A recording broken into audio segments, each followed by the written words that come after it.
Bismillah ve salatu ve selamu ala Resulillah ve ala alihi ve sahbihi ve men valah. İmam Bukhari rahmetullahi aleyhinki Sahih Bukhari namlı kitabındaki dersimizdeki bugünkü devamında İmam Bukhari Hazretleri tövendimindaqtaydı. Yani Peygamber sallallahu aleyhi ve sellem namaz okugan Medine'nin yollardaki orullar ve mescitler hakkında. Yani demek Peygamber Medine dairesinde, Medine vilayet ülke dairesinde Peygamber sallallahu aleyhi ve sellem nurgun gazatlarga çıkkan, nurgun uruşlarga çıkkan, mesela Bedir gazatıga okşaş.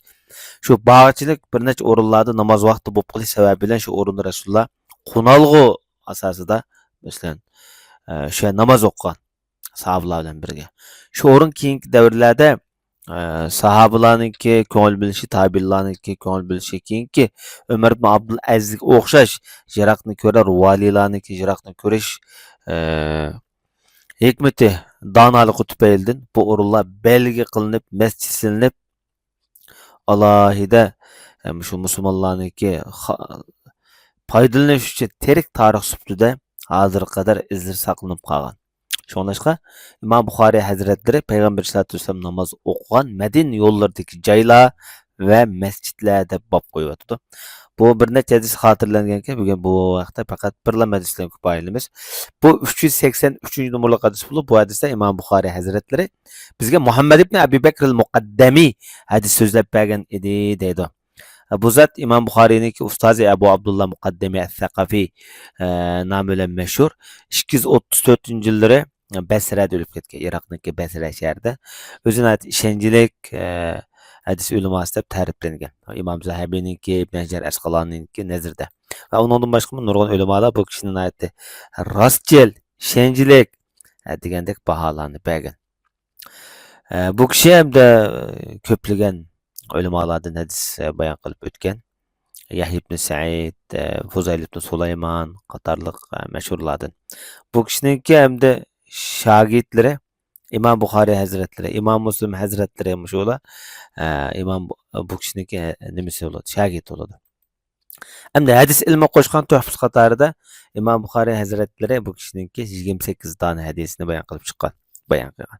Sahih Müslim'de 11, Sünen Nesai'de bir hadisi var. Demek bu hadis ilmi koşkan bu zatınki tuhfusu oldu hem de. Hem de bu zat dedi bizge Fuzayl ibn Süleyman hadis sözlep bergen dedi. Ebu Süleyman el-Nemiri yani Numeyri el-Basri namı bilen meşhur. 186 degan, bazıları 80 degan, bazıları 183 degan. Yani 180 bilen 186'nınki etrafında ölüp ketken. Lekin makşiga berilgan hadis ulemalarınki bazıda rastgel idi, lekin köp xatalashib qolgan. Ba'zan hadis ulemalari hatta bu kishini kuchlik emas, ishonchlik emasdi degandek manda bağlanıp berganlar bor. Asasen köp sonlik ulemalar bu kishini kuchlik emasdi. Rastgel ammo kuchlik emasdi, ishonchlik emasdi. Rastgel bo'lgan bilan degandek namlarını bergan. Hatta ba'zilar bu hech nima emas, buning hadisi yozilmaydi degichilar bo'lgan. Bunun sebebi nimadir? Belki to'liq bir xatolashib qolgan taraflar bo'lg'achqa shunday degan bo'lishi mumkin. Hatta ba'zilar hadislarni yumshoqroq edi deb shundaqmi deyilgan. Belki bir qism mesela sebepler bu qilishi mumkin. Vallohu a'lam. Chunki bu kishi Musa ibn Aqiba deydigan katta bir ulamo o'tgan. Sira ve hadis ilmideki ait çoğun bir möteverde öz devirdiken. Bu adamda bir kitap ariyet edip bunu kaytırıp vermeyken. Şunun için bu sebeplerde şuna deyilgen buluşum mümkün Allah'a alim. Lekin İmam-ı Nesai küçük emez diyen bosma İbn Hibban rahmetullahi aleyh bu kişini işenicilik ulemalar katarında, işenicilik muhaddisler katarında sanat öz kitabı da işenicilik dep tarifligen. İmam Bukhari rahmetullahi aleyh bu kişinin bir neçe hadislerini bayan kılgan bolsunmu belki özünün bildiğin bir tarafları bolsun mümkün. Çünkü İmam Bukhari rahmetullahi aleyh bu adamda hadis bayan kılgan bilen şu hadisin özünü başka raviler, başka muhaddisler çıkargan kitaplarda mesela güçlügrek bolgan yoki texim işenicilik bolgan şularni çıkarganda bu kişi çıkargan şoňlaşqa İmam Bukhari rahmetullahi aleyh başka hadisler bilen bu hadisinki asasy bir bolganlygyny nazarda tutup bu adamdaki kitap hadislerini çıkargan boluşu mümkün. Demek bu adamda bayan kılgan hadislerinin hemmesiniki bir mutabiat, muvaffakat hadisleri var. Yani başka yandaşma az şekilde bayan kılıngan yoki rivayet kılıngan ortak hadisler var. Şoňlaşga İmam Buhari rahmetullah bu kişinin hadislerinden kabul kılgan. Bu kişi dedi hem bizge Musa ibn Uqba hadis bayan qıp bergen edi dedi. Bu zat dedi men Salim ibn Abdullah'ni kögen edim dedi Musa ibn Uqba. Bu Abdullah ibn Ömer'in oğlu Salim ibn Abdullah. Bu adam dedi Salim ibn Abdullah bu yollarda mansa ma'lum bir o'rinlarni shundoq ko'zlab nishonlab mangapti dedi. Şöyle namoz o'qiydi. U hadis so'zlab turib endi Salim ibn Abdullah Musa ibn Uqbaga deb turibdi. Şagirdi ustozniki bu qiliqlari shundoq nazar solgan. Bu shogirdga bu adam nima uchun bunda ba'zi o'rinlarni shundoq nishonlab ko'zitib, alayda uning diqqat qilib namoz o'qiganlikning sababini deb turibdi. Dadım yani dadısının aşağıda namaz okanlığını sözlep bergen. Çünkü Abdullah ibn Ömer Peygamber sallallahu aleyhi ve sellem namaz okuyan cayını Resulullah qaysi şekilde okugan bolsa şu şekilde izlep sorap namaz okuydu. Demek oğlumu dadısının izini besip özünün şagirdlerine şu ahvalını gösterip turardı. Çünkü bu dadam bu Abdullah ibn Ömer Peygamber sallallahu aleyhi ve sellem'nin ayş orunlarda namaz okanlığını körgen iken.